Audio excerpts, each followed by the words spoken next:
you wanted the best, you've got the best podcast, the hottest podcast in the world. The Chris Voss Show, the preeminent podcast with guests so smart you may experience serious brain bleed. Get ready. Strap yourself in. Keep your hands, arms, and legs inside the vehicle at all times, because you're about to go on a monster education roller coaster with your brain. Now, here's your host, Chris Voss. Hi, folks. Chris Voss here from the ChrisVossShow.com, the ChrisVossShow.com. Hey, we're coming here with another great podcast. We certainly appreciate you guys tuning in. Be sure to give us a like, subscribe to us on YouTube. To see the video version of this broadcast, you can go to youtube.com/Chris Voss. Hit the bell notification button, ding, so you get all those wonderful notifications. Refer the show to your friends, neighbors, relatives. Thanks to all the wonderful people who have been giving the 5-star recommends. We picked up another one today. I believe it was from our blue-collar author. You want to check out his book. But thanks to everyone who does those. So if you get a chance, recommend the show and all that good stuff. Today we have a very intelligent, brilliant gentleman. As always, all of our guests are always brilliant on the show. I think you'll like him. His name is Dan Silverberg.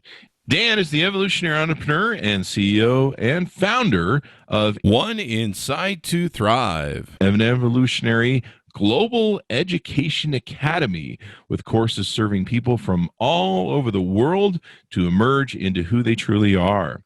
After 40 years in businesses as CEO and having run businesses from 7 to 400 million dollars, Dan is educated and committed to training the transformational leaders moving forward.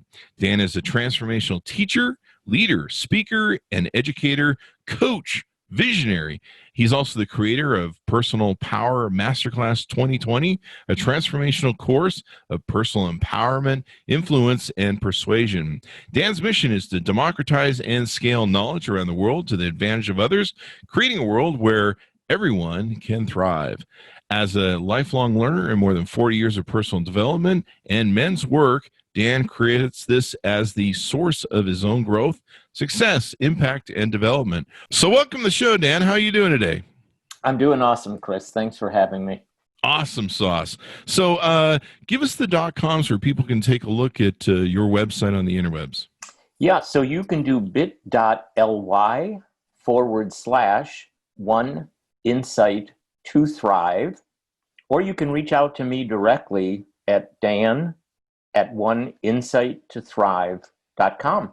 Awesome. And either way, I'd love to get in touch with you. That sounds great. So check it out, guys. There'll be a link on the Chris Voss Show and in the YouTube video description to click on the link and check it out. So can you share a quick intro about you and your background for us? Sure. Love to do that. So as you said, I have done 40 years of business and have a fair amount of mastery. I ran businesses across multiple industries, the apparel industry, technology industry with Oracle and EDS, did merger and acquisition activity, the personal care industry, and nutritional supplements and better for you products. I created the first all-natural, no artificial sweetened beverage in the US. And opened Walmart and every major grocery store within 6 months. Had the first organic flavored sweetened water in the market. So a lot of depth in terms of products and channels and go-to-market ideas and that sort of thing.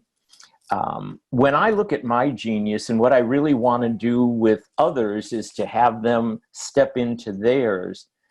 It's sort of a threefold stool. So one is the mastery of business all the way to the CEO level. Mm-hmm. The other is I have a master's degree in transformational leadership and coaching with a very solid foundation in social emotional intelligence, psychology, neuroscience, humanism, existentialism, and a variety of things. So I think those are skills sorely needed in business today. And lastly, I've done 40 years of personal development and men's work, and currently am helping to lead a group out of Norway in the masculine archetypes. So when I put those three areas together, that's where I think I have something that not everybody in the world has, and that's the genius I want to deliver at this stage of my career, which is more to legacy. and give back. So I've had enormous opportunities and experiences, and I think others deserve those same things. So really to get them the skills and insights and vision to create those dreams for themselves. Awesome sauce. That sounds like some pretty interesting stuff. Making the first, what you said it was the first sweetener? It was the first all natural, no artificial sweetened flavored water. Wow. And it was actually from my perfume and apparel background that I created this amazing bottle. And Walmart was my first customer. Wow. And an interesting story that when I decided to go to Walmart, people in the industry said that would be the worst thing you could do, because if Walmart buys it, nobody else will buy from you. Except I did the research. So that's what we call consensus thinking. Yeah. Yeah. Walmart, by the way, controls over 40% of the beverage market in the US. So when Walmart has something, everybody has to have it to compete. And that's how I opened every major grocery store and paid no slotting allowances, which is in the beverage aisle, absolutely unheard of. And was contacted by Coke, Pepsi, and Nestle within 6 months. Who are you? We've never heard of you, right? And how did you do what you did? And my question was, how could you not have done what I did given the length of time you're in the business? And so there's this real opportunity to think differently, to think more as a visionary, and to get yourself outside of the groupthink and the consensus. Awesome sauce. So you guys are doing this amazing thing with your company. Tell us a little bit more about it. Yep. So one insight to thrive was something that came for me, that in doing my own work, that emerging to become who I could become, every time I could get an insight, I could make a different choice. I could do something different.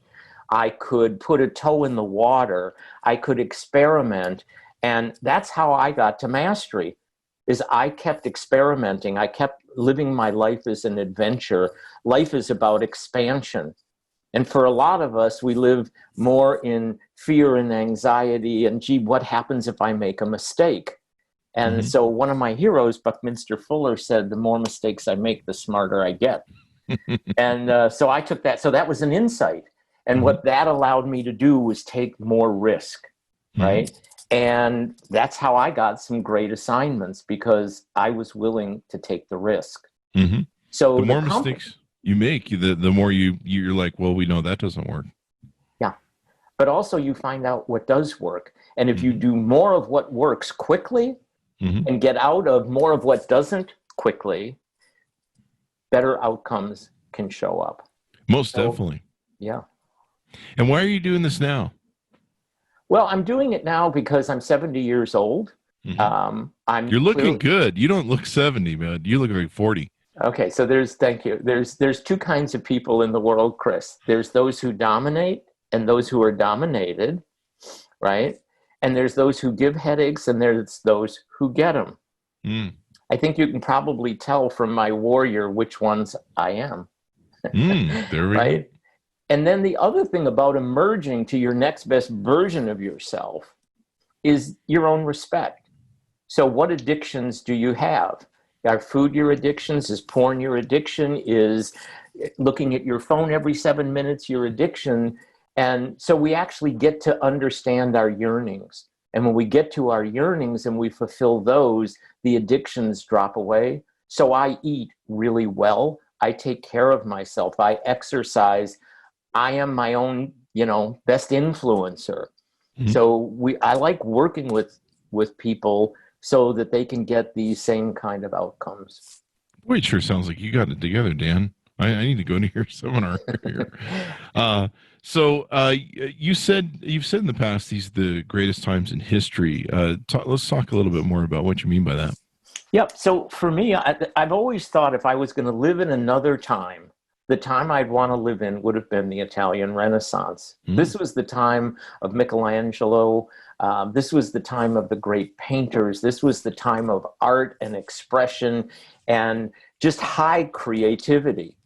And so, COVID has brought a unique perspective for us. So I meet with a lot of people, and I see those people that are in fear, that are anxious, that are hunkered down, that are scared. And then I see a group of us that think we're at another renaissance. So from an archetypal perspective, we're in this space called liminal space. Liminal space is the space between the old, which we see, I don't want to say crumbling, but it's dissolving. And the old is no longer sustainable. Governments can't sustain, suppression of people can't sustain, locking people up can't sustain. Religion, we've seen, the immorality of that. And so our traditional institutions are faltering.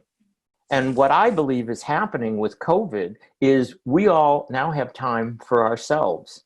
This is time to be introspective. This is time to wonder, what am I really, who am I? What am I here for? What are my gifts? What do I want to bring into the world? And so the whole training and the impetus behind this is your old skills are commodities. Your old skills will allow Google to take over. AI and Google can take your old skills. So as we move forward, this is the greatest time because we're at the beginning. We have a death to a rebirth. This happens all of the time in Joseph Campbell, in Star Wars, in Harry Potter, in Tolkien, in The Hobbit, that there is this death before the rebirth. And I think if we position ourselves with that, and we look at ourselves as the new visionaries, as the new authors, as the new creators of the world, then we're going to move to much more from an industrial revolution to a planetary evolution. We are all interrelated. Dominator culture is not going to continue to survive. It's much more about how we work together. And so there's a whole group of skills that I believe I've learned and have deployed in putting together highly effective teams that will give my students opportunities to thrive, to excel, to bring this newness to their own businesses, if they're entrepreneurs in companies. So whatever it is that they're up to, it's a window of opportunity to go for it. Mm-hmm. And right? And you bring up a good point. We've talked about this on the Chris Voss Show, that this is a great moment to take and reinvent yourself, to become something new, to find out more about yourself. From the beginning of the quarantine, I was encouraging people, don't use this time to watch Netflix and, sit on the couch and eat and eat your feelings. This is a great time to learn new skills, to grow, to start a business, to become an entrepreneur, find what you love, educate yourself. Like you've said, a lot of inspiring things there. And so this is a great time for it. And COVID-19 has really exposed the cracks in our society, the cracks and patterns, like you mentioned, in our paradigms, in our world and stuff that wasn't really working before is now just really, really broken. But this is a time of uncertainty, and you believe people can thrive in times like these. I do. So one of the questions that I ask my students is, you're at the Grand Canyon and you're right at the edge looking down. What's your biggest fear? Falling. Right. That's what 98% of people will say. The biggest fear, you could fly. Which takes us, Wow. right? What would happen if you actually thought you could fly? That you could become the greatest version of yourself. So in the movie Avatar, James Cameron, right? He's got the birds, the dragons, whatever, and the young man has to decide, does he get on or doesn't he? Does he hold on or jump off, right? Well, isn't that what we're all facing in life? But he gets on, and he gets to new worlds, and he gets to new experiences, and he gets new self-confidence, and all of a sudden, he's got a different perspective. And that's really what we're here to do. So we're born to struggle, but life is born to expand. And if we're in our comfort zone and we're going to sit doing the same old thing every day, that's not what we're here for. So let me give you a quick little view of how this works. If you think the same thing every day, you'll make the same choices every day. If you make the same choices every day, you'll have the same behaviors. If you have the same behaviors, guess what? You have the same experiences. If you have the same experiences, you have the same emotions, then you have the same memories. You are living in your past. Our goal is to live present, right? Our goal is to live with aliveness. Our goal is to live play. Our goal is to live with intention, not reactively. So this is the world that I've been able to discover through all of my work and my experience. I think I can translate this to others to have these similar kinds of outcomes. That's awesome. So your company has the latest program that you guys are doing. It's called Personal Power Masterclass 2020. Who is the class for? So what I'm hoping is that the class is for, if we look at Maslow and we look at his triangle, he talks about people that are self-actualized. These are people who are influential. These are people who are striving, right? These are people who can make a difference. But Maslow never got to finish. What he was really after was having man be self-accepting. So I want to take guys and girls, I want to take these transformational leaders. These are people that are fast-tracked in corporations. These are evolutionary entrepreneurs. These are mission-based businesses where people see a world different than what's currently out there. And what they're looking to do actually is to step into their greatness so that they become more influential, that they become more persuasive, that they get beyond their limiting beliefs, that the things that currently hold them back are illusions, right? Mm-hmm. So we work with you to go through in depth over a 12-week period, 48 different spheres of influence. Wow. And now what happens out of that, you get a toolkit. So if all you have is a hammer, right, everything's a nail, mm-hmm. You now have a toolkit. So we know from the Harvard Business Review, 92% of effectiveness of high-performing executives or entrepreneurs is social emotional intelligence. Without that, people aren't necessarily going to want to follow. They're not going to feel seen and felt and know they matter. So a lot of the underpinning of this is to bring those capabilities. If you have them now, great, we'll enhance them. And it's a very personalized program. So you will have ups and downs of skill set based on these 48 spheres. We want to spend time with you on the ones to build. If you've already got these, we'll take you to another level on those as well. But it's personalized and customized so that you come out your greatest version of yourself. Awesome sauce. That sounds exciting as heck. So during a week experience of the program, what it might look like with further, define what the customer will experience. Yeah. So it's important to me that we're not teaching you theory. We're teaching you theory to apply to your lives. So when we tell you what your birth order is that what happened for you and your family? If it did, how did it impact you? What questions might you have about that? How is that both what thrusts you forward? What is it maybe that holds you back? Chris, stop talking. Chris, go to your room. Chris, take a time out. Chris, why can't you be like your brother? Chris, why can't you? Why can't you? Why can't you? And you're supposed to be this fully formed, beautiful guy who thinks that he's got the world by the tail, except that you actually think you're not good enough, you're not worthy, and you play small to fit the role that was downloaded in you, right? That you had no say in. So part of the week is this 2-hour master class where no more than 25 people, and we actually work with you in this class. We pair you up so that you have a partner for accountability. We have literature that you'll review through a week.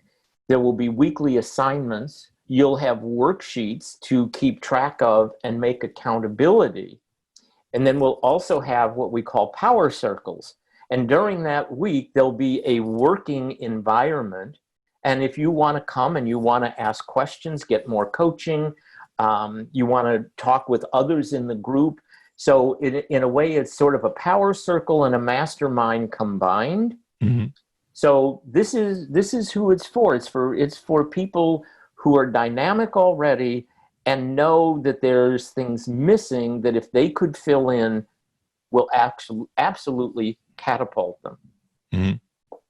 And so you're going to be holding this live with them, Yep. and then they'll have recorded access, so they can always keep coming back to it, Mm-hmm. and you know, re-dipping their foot back in. Okay, what were the notes again? Because I do that a lot with sometimes courses that I take where I have to go back and just go back to the basics and go, okay, let's get back to what that was about.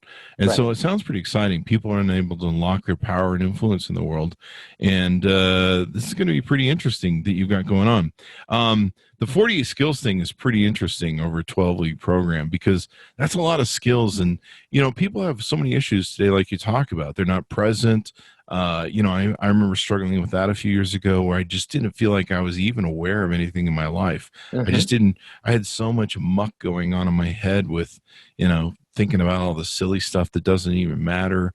You know, like you mentioned earlier, I was, you know, thinking about the past, you know, and a lot of Eckhart Tolle stuff with the power of now, where I was, you know, not in the present.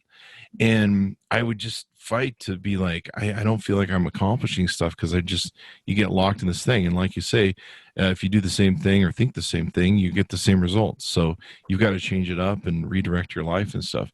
So it sounds pretty amazing. Anything more we need to know about what you guys are doing there? Yeah, so let me just give you the idea of what a first week might look like. So one of the things we know is that so when you're first born, you are not born with a fully formed brain at this point. You're actually a ball of energy. And when you come into the world, you are in sensing mode. So if mom is stressed, if mom's nervous system is on fire, if there's drugs in the family, if there's a lot of yelling, all of that gets picked up and downloaded into us. Up until about the age of 7, your brain is in formation. And so family, school, friends, all these different things get downloaded. So what's your view of money? Money's dirty. God's given us what we're supposed to have, right? Dad's allowed to be angry. You're not allowed to be angry. So there's all these things get downloaded. This is childhood formation. What most of us don't do is by the time we're 14, 15, 16, our brains are doing pretty well. By 21 to 23, they're fully formed. How many of you are willing to divorce your parents? How many of you are willing to say, these were the beliefs I was given? So children do strategies based on the environment they're in that are they're very clever. They're very good for survival, right? They're adaptive. In adulthood, they could be maladaptive. And so we actually take this time for you to take a look and bring to consciousness the family rules, myths, and beliefs. Yeah? Mm-hmm. And now we can see which ones we want and which ones don't serve us anymore. Mm-hmm. One of the things we ask in the first week is, what's your relationship to power? When I say the word, you go, ooh, you know, oh, those are bad people. Those are dominators. Those are whatever. You know, oh, I love powerful people. I think I'm powerful. I don't know, but we're going to go through that experience and see what limiting beliefs there are about power. Mm-hmm. One of the things we're going to do is have you pick a person that you're going to study for the 12 weeks. So is Nelson Mandela, is MLK, is Jack Kennedy, is it Abraham Lincoln, is it Bucky Fuller, is it Jean-Paul Sartre, whoever it is, because what we want you to see is these are normal people who, when facing adversities, were able to thrive. They had grit, they had perseverance, they created values, they created their own principles. So this now gives you a way of actually seeing yourself in the arena with them. So I did this when I was like in the 9th grade, and my guy that I studied was Teddy Roosevelt. And so man in the arena versus the spectator critic. was so powerful for me when I was 15 years old. And so that's what a week is going to look like. And then what we're going to do is at the end of it, we're going to give you some literature to study, and we're going to give you some worksheets to actually map out those rules, myths, and beliefs. So did you have an absent father? Did you have mother wound? Were you in a family that got divorced early? Where were you? Because this really bringing to consciousness this allows you, once you see the pattern, if it's disempowering you, it evaporates. It moves away, because basically the things that hold us back is what they want to be seen. And when they're seen and known, they're good. Is it because they're asking us for us to resolve them? So for me, one of the things that I do with my group in Norway is we go to the graveyard. And who do you think you see there? It's not your mom and dad. You go to actually excavate and bring back your inner child. This is the innocence that you buried in order to survive. Yeah? Yeah. And so this was really the whole Harry Potter idea with Voldemort and going down into the thing and the snake and the dragons and what is it about you that not only do you want people not to know, but it's so horrific in your own mind, you don't even want to admit it to yourself. When that gets known and resolved and accepted, that's the insight to thrive. That's one of them. Yeah. So this is a lot of what we do. It's hard work. It's not for the faint of heart, but it's for those who want to risk to have the greatest life possible. And this is a time of chaos, but this is the most important time to resolve these issues and move forward and create a new life. Because like you say, we're in this juxtaposition of where we're going into closing out an old way and people having to kind of relearn new skills and everything else. And, I heard a long time ago that that's a lot of what we spend in our life doing is trying to resolve with the relationships and everything else, our childhood experiences. Maybe our parents didn't get along, and we get into relationships with people that are based around the same sort of brokenness, and then we're still trying to fix those things, and a lot of it's just what we're carrying inside. Exactly. And so one of the questions in one of the weeks that we work on is, are you living a life of intention, or are you living your life in reactivity? So when you wake up in the morning, is it very clear what you're going to get accomplished for the day? Are you going to have a powerful day, or are you just going to wait for stuff to happen? And then when it happens, it's drama, right? So, and then we go and we work on things like the drama triangle. So we all know people that we work with or friends, and they have the same problem with the same people for months, because they're afraid to actually be honest. So we work with you on how to have difficult and honest conversations, because it's in your honest conversation that you get to be authentic, right? So for men particularly, you have two ways you can die. So if you're on your deathbed, if you're inauthentic and you know that you didn't fulfill what you're here to do, you'll die in terror. If you've brought your gifts to the world, if you've been in service to something higher than yourself, if you know who you are and you contributed, you'll be ready. Yeah. Right? So it's actually up to each person. What do you want? Yeah, being authentic is very important. You talk about this on your website, and to tell truth, your highest vision. Do you want to talk about sabotage? This is one of the things you're going to deal with, if people that are maybe sabotaging themselves. Sure. So sabotaging actually ends up in self-fulfilling prophecies. So I know that if my boss asks me to do something, and I know I'm not really capable of it, And so I walk around and I tell myself, and I'll even tell some of my peers, I'm really worried that so-and-so wants this for me, and I don't think ultimately I can do it. And sure enough, because I get fearful, I actually end up doing a poor job or less than what was expected. I was afraid to ask, right? Asking's a really big deal. Hey, Mr. Boss, I've got this thing from you. I want to make sure that it's done right. I'm unclear about A, B, and C. But if I ask him that, the self-fulfilling prophecy is he'll think I'm stupid. So what I'll do is I'll do the project half-assed. Then it comes around the circle, and sure enough, my boss says, Dan, this is like really average. What the heck? I thought, this is what I wanted. And so what happens out of that then is I created the thing so my boss could see that I was ineffective. And now now I'm validated about it. So the next time I'll do the same thing over and over and over, right? So the way we self-sabotage is I'm not good enough. If you talk to people that are in positions of power, ask how many of them have ever felt they've been an imposter. Yeah, imposter syndrome. Right? I got this promotion. This is bullshit. I have no idea who am I to be doing this? Yeah? No, we're here to learn.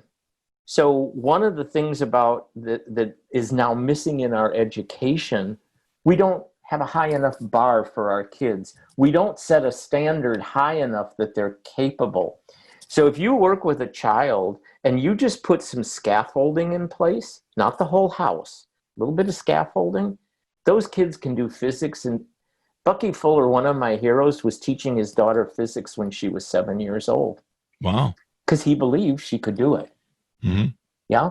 So we go through a lot of these examples and lots of heroes of these different categories that give you these opportunities, I think. So the self-sabotage is I'm not good enough and I don't know how to do it.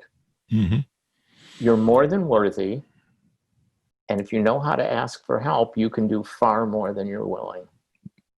Yeah. And this is the perfect time to sit down and reanalyze, do an inventory of where you're at in life, and then to figure out, what you need to work on. It's a great time. The quarantine was a great time for quiet time to sit down and go, what am I doing? How am I doing it? That's one of the things we did.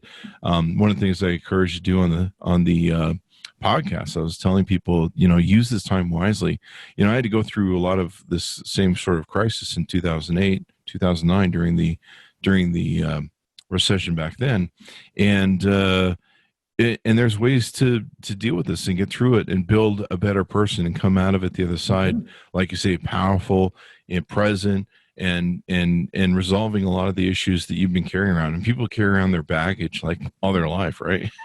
Yeah, and you know something, it's scary and it's not easy to do alone. And these containers that we create are really a group of allies. There's real security there. There's real energy there. There's commitment and dedication. People don't let you fall off the wayside, right? And that's really what we all need. So, one of the big things for guys today. Are you tired of living the lie yet? Yeah. What's the lie? Well, the lie is I have it handled. The lie is I don't have emotion. The lie is that I'm stoic. The lie is I have my big boy pants on. The lie is so this man box that we're in is going to blow up in this new world. Because if we look at what's going on with divorce, if we look at the megaphone that women are having now, what we're actually seeing is role reversal. We're seeing women become warriors and we're seeing men become more the lovers. To be holistic, to be healthy, to be functioning, men need to be more in their feminine and women need to be more in their masculine. And we're not supposed to be the same. We're supposed to be equal, but we're not the same. So if you aren't connected, see, the lie is you're not supposed to be. Now you've got kids and a wife and a family who's going, where are you? You're not connected here. If you're not connected here, you're not needed. Mm. Men are disposable. Wow. In our culture, men are disposable. We have two ways. We're either the ATM machine to be abundant, bring a lot of money home, or we go to war to die. That's our role. Women have a very different role. Women can be a stay-at-home mom. Women can have a hybrid. They can be a caretaker to children and have a part-time. And women can actually become empowered full-time out in the world. Men don't have that option in the current model, right? So we have work to do as men. So how many women have heard a man say, I don't want to talk about it? How many men or women have, what is it I need to say to get you to react? So what's your style with your partner?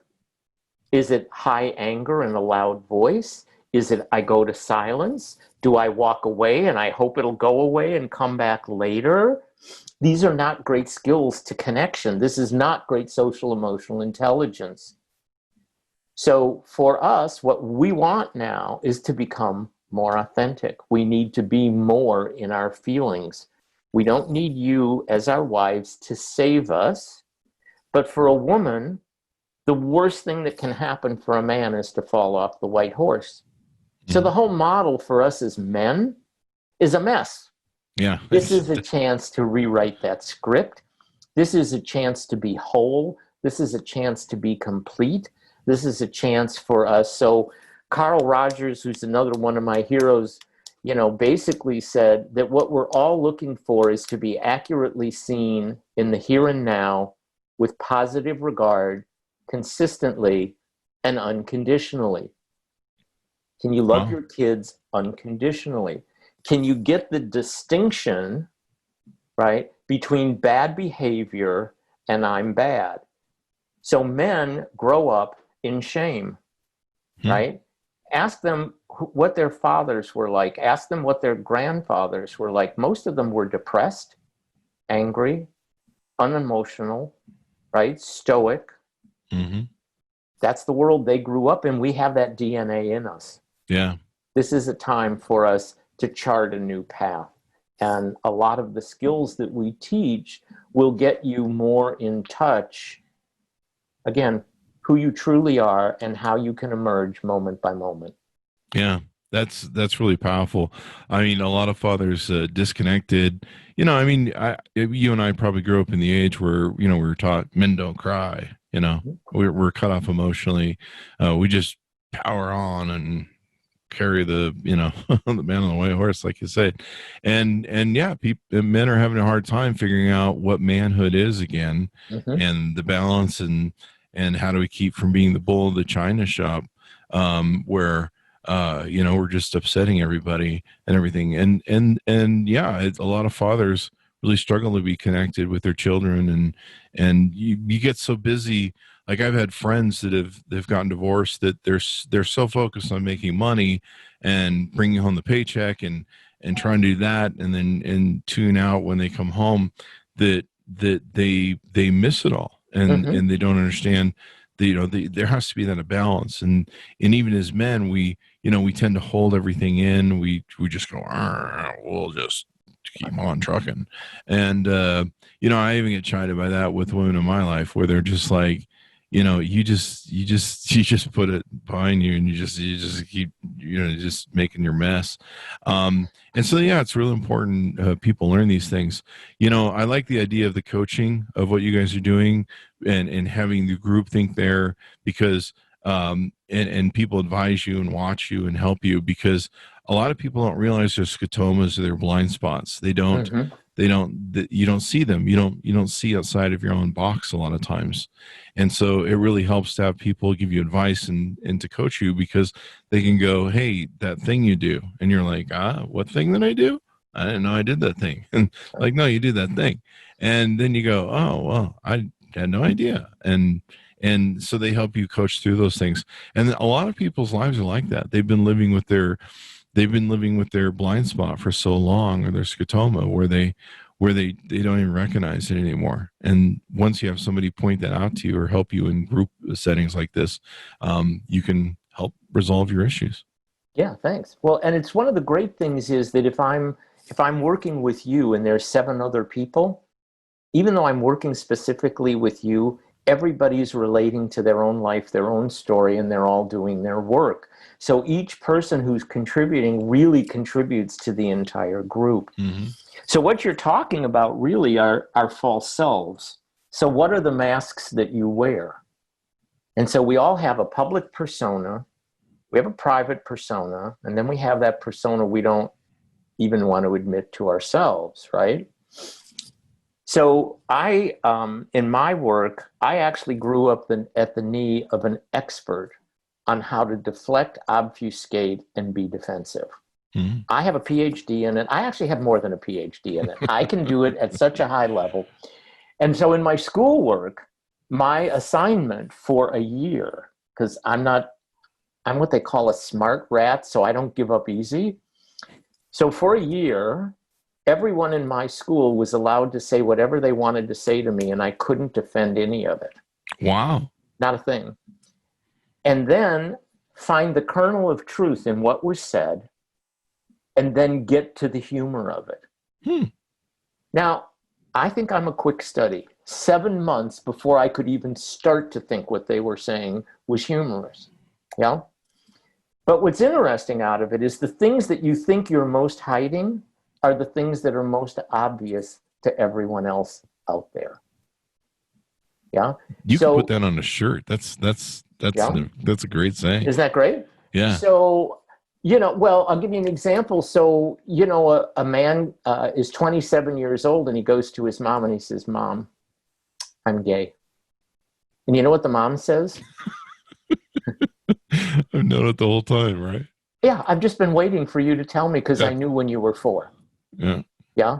So these things, so what mask are you wearing? Are you wearing the athlete's mask? Are you wearing the know-it-all mask? Are you wearing the I have it all under control mask? All of that stuff. One of the things that I think is a superior skill is my ability to hear what you're saying, but more importantly, to hear what you're not saying. Mm-hmm. And that's where I go to dig. And the other thing is that I'm very good at provoking and confronting, because my goal always for myself and for you is to get you to your highest truth. Mm-hmm. So you can help people identify it and recognize it and go, oh, so that's what's going on with me. Yeah. So most people are afraid to say what they really think out of what emotion? Fear. Mm-hmm. And what's the outcome of that fear? Rejection. If I told my mom and dad what I really think, I could get thrown out of the family. So when I'm 40 and I go home for Thanksgiving or Christmas and I see my siblings, the same crap that happened in the family when I was 14 is now happening and I'm 47. Yeah? Mm-hmm. So when we're more authentic, when we're more in our truth, we actually give other people permission to do the same. Mm-hmm. So one of the things that I've done with my students also, I have a process, it's not a part of this class, but it could be, indict your parents. Uh-oh. Yeah, indict them. Like seriously, have this discussion with mom and dad, because when you indict them, they actually get a chance to respond. And what comes out of this is a level of forgiveness, a level of empathy, a level of understanding that, yeah, they may have done these things and maybe that's the best they could do. Mm-hmm. But now I'm more curious. So Dad, tell me about your dad. Tell me about Grandpa. Tell me how you were raised. Tell me what was the environment, what was valued in your family. Most of us never ask these questions. Mm-hmm. So what in your lineage would you not want your children to carry forward? Alcoholism, domestic abuse, sexual abuse, womanizing, because it's that DNA that comes from this lineage. Mm-hmm. I'm the one who said to my kids, these are the deceits in my family. No more skeletons. we're not doing that game anymore, and that cuts it off. Yeah. That's an opportunity for us. So this idea of really, your parents have never really been asked about their lives, most of them, right?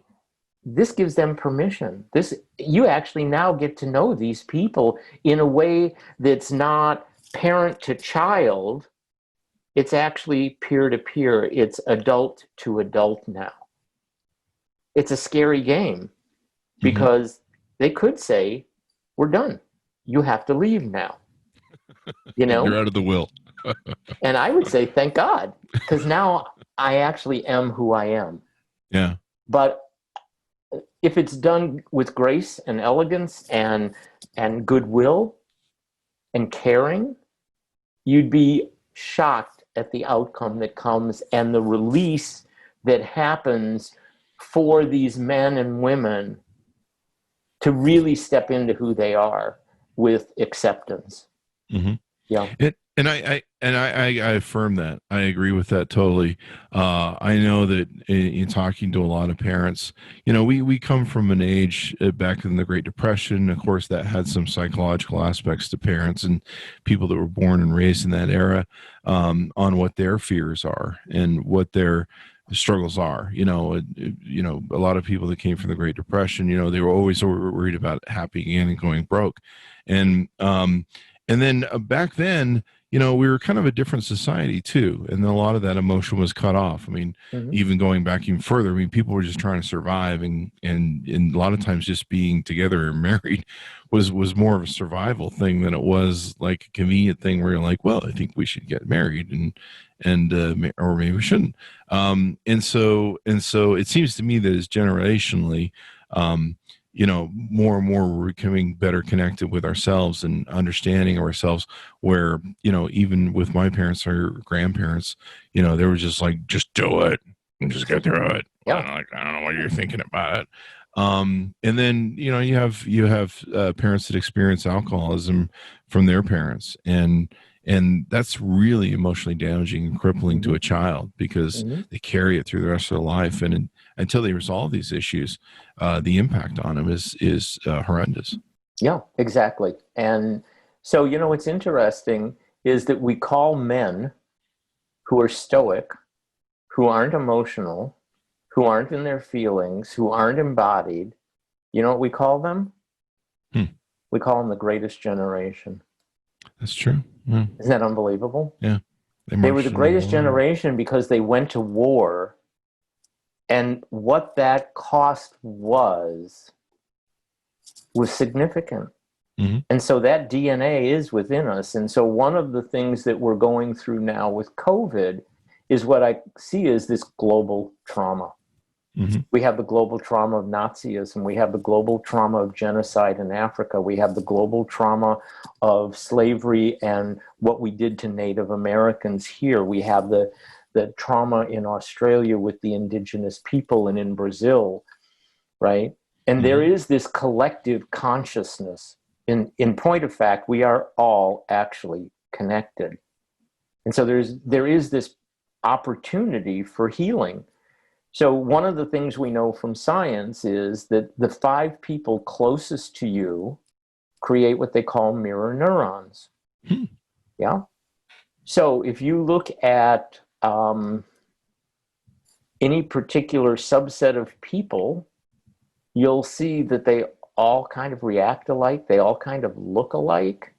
So I'll give you an example. I live in a communal house with 5 or 6 people. Oh, wow. Yeah. I have my own space, but I found that to be really an awesome way of living. Every one of them is at least 50 pounds overweight.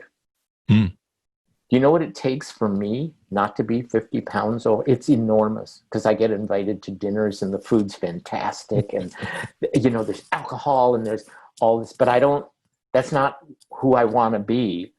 And so I modulate. But basically, in a family, the functionality of a family, the family is a system. The government is a system. Our culture is a system, yeah? The whole idea of a system is homeostasis. It's to keep it where it is.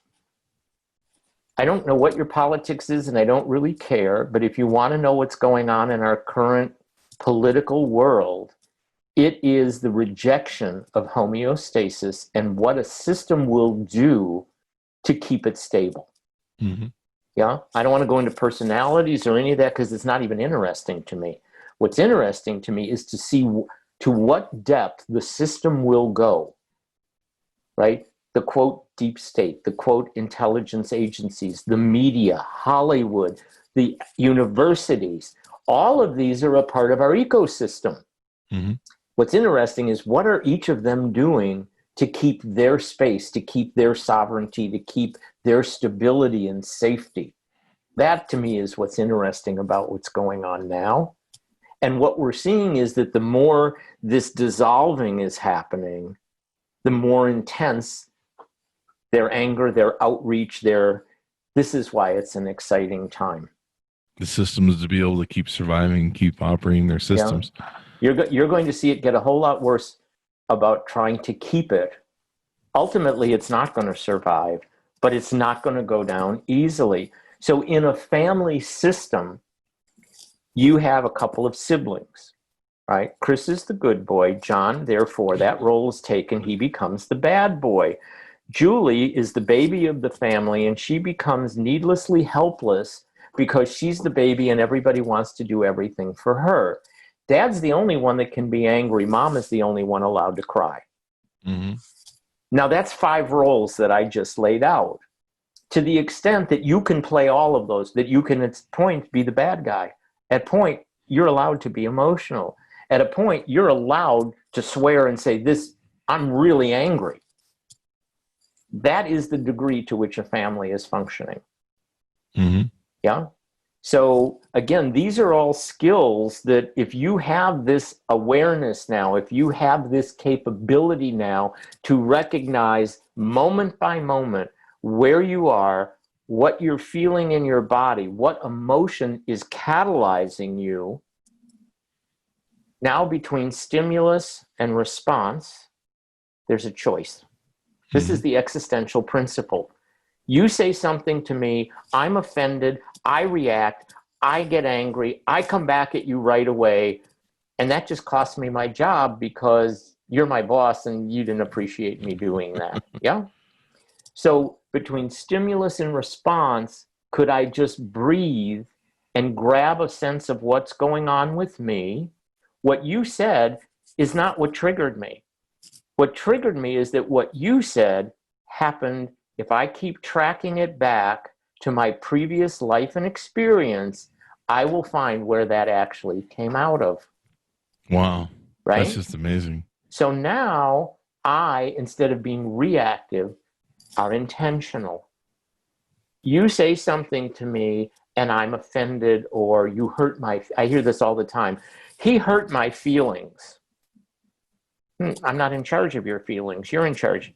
I'm in charge of truth to my highest vision, and I'm going to tell my truth. How you choose to interpret it from an Adlerian perspective, that's your task. We have different tasks, yeah?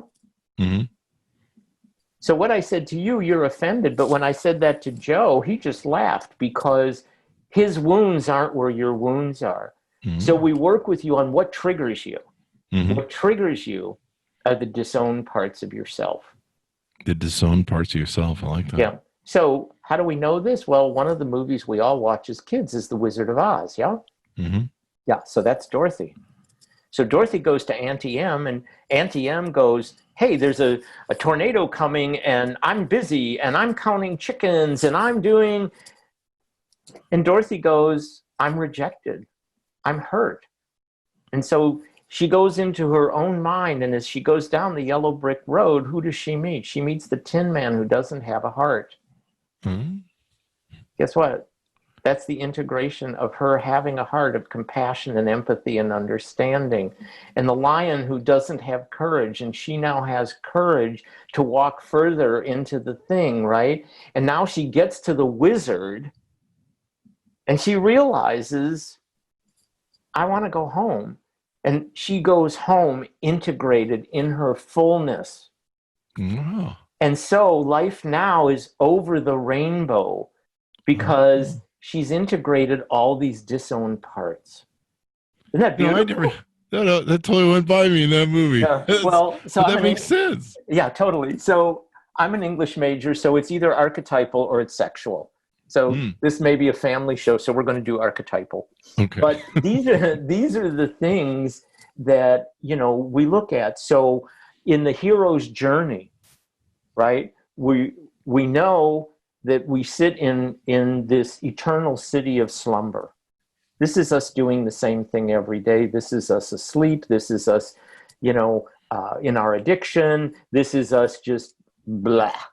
And we know there's more. And then we get the call. So Luke Skywalker with Obi-Wan, I want to be a Jedi.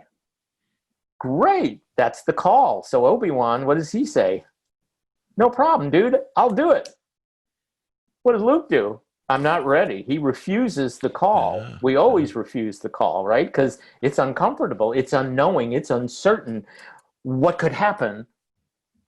But ultimately, we can't. And so he becomes a Jedi. Yeah? Mm-hmm. So we see these are the archetypal patterns of Joseph Campbell in the hero's journey. My goal for all of the folks I work with is that they become the hero of their journey. And it's usually a magnificent ending. Well, that's what we're looking for too, right? Right? Isn't it? Self-acceptance. So anyway, that's kind of my thing, and I'm sticking with it. And you can tell I'm passionate. I want the best for people. I'm here to be in service. And I actually think that the world is going to raise its consciousness with us or without. Mm-hmm. And I think if you're going to remain an ordinary, you really are going to get left behind. I don't think we're in a world anymore of linear and incremental.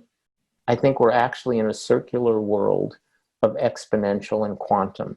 We're starting to see that in quantum physics. We're seeing that in quantum computing. And we have a chance to create that quantum experience in our own lives. It's definitely a time for that because it's a time where people are going to have to redesign their lives.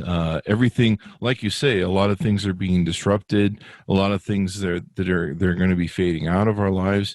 A lot of the systems and everything else, they may not survive, and there's going to be new truths and new evidence that comes forth, and new ways that we're going to have to think about things, and new paradigms, and there may have to be new ways to redesign our lives. I mean, there's a lot of parents that are having to be teachers now, which is, that's a whole new thing on top of parenting as it is. So when is this going to be going on? Yep. So it starts September 9th and it goes through November the 25th, I believe. So it's a 12-week program. And if people are interested, like I said, they can either contact me at Dan at One Insight to Thrive, or they can do the bit.ly/One Insight to Thrive. There you go. And the link will be on the website and the YouTube video, so you guys can do it there. Anything more we need to know before we go out, Dan? The only thing is, I hope that I've been inspiring enough that this might be the kind of a life that you want for yourself and for your family, and to deepen relationships and to step into your greatness. So I'm totally committed to working with those of you who want to take the journey. Definitely. I mean, I feel more cerebrally alive, right? Cerebrally alive. No, just for what we talked about, and inspired, because you covered so many great topics and so many things I've heard over the years. So thanks to my audience for being here. Thanks to Dan. You've shared a lot of wonderful stuff. Be sure to go to his websites, check him out. Once again, you'll find the links to the chrisvossshow.com. If you want to see the video version of this conversation, go to youtube.com/Chris Voss. Hit that bell notification button. Refer the show to your family, friends, neighbors, relatives. Tell everybody to tune in, the chrisvossshow.com, and all 9 of our podcasts at thecbpn.com or the Chris Voss podcastnetwork.com. Thanks to my audience for tuning in, and we'll see you guys next time. Thanks, Chris.